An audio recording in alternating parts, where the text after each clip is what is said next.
Hi guys, it's Soviet Bear again, and right now I'm gonna say what I didn't manage to say in my previous video. So, Ukraine. What is the West's objective on Ukraine? To keep Ukraine divided, to keep it separated from Russia and Belarus. Because if Ukraine integrates with Russia as much as Belarus, it will be a major blow to EU and major blow to the US politics, US policy in the Eastern Europe. Okay, so why did I say that association with the EU is bad for the Ukrainian economy?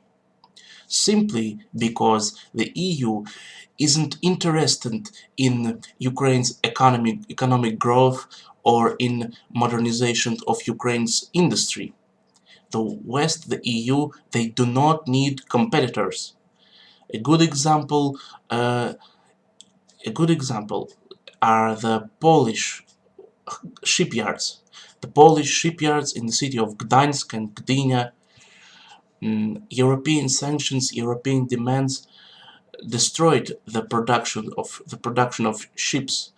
The shipyards produce anything not right now but ships themselves, and many of Polish specialists uh, are now working on in Norwegian, Finnish, Swedish, British, German shipyards, but not in Polish. It's simply because German, Swedish, Finnish, British shipyards, they do not need competitors.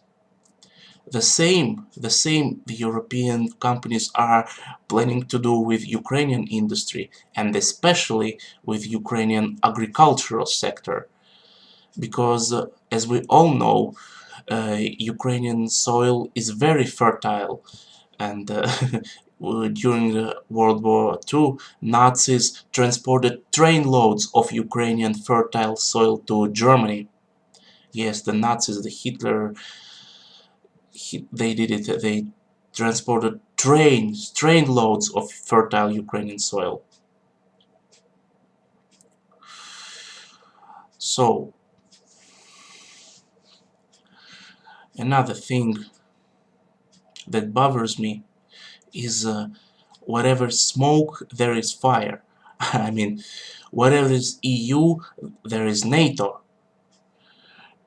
NATO troops in Ukraine, it is Russia's nightmare. We do not want this to happen. So, why? So, it is my belief, and I think Yanukovych chose a policy of brinkmanship. You know, when Ukraine find itself on the brink, on the verge of economic and territorial collapse, Yanukovych will ask Russia for help. I think this brinkmanship is the policy that Yanukovych and Putin have chosen. So we can expect nothing good to happen in Ukraine. Probably a Western Ukrainian Russophobic Nazi riot, or a collapse, or a default, economic default. But anyway, but eventually I believe Ukraine will stay with Russia. That's all I wanted to add.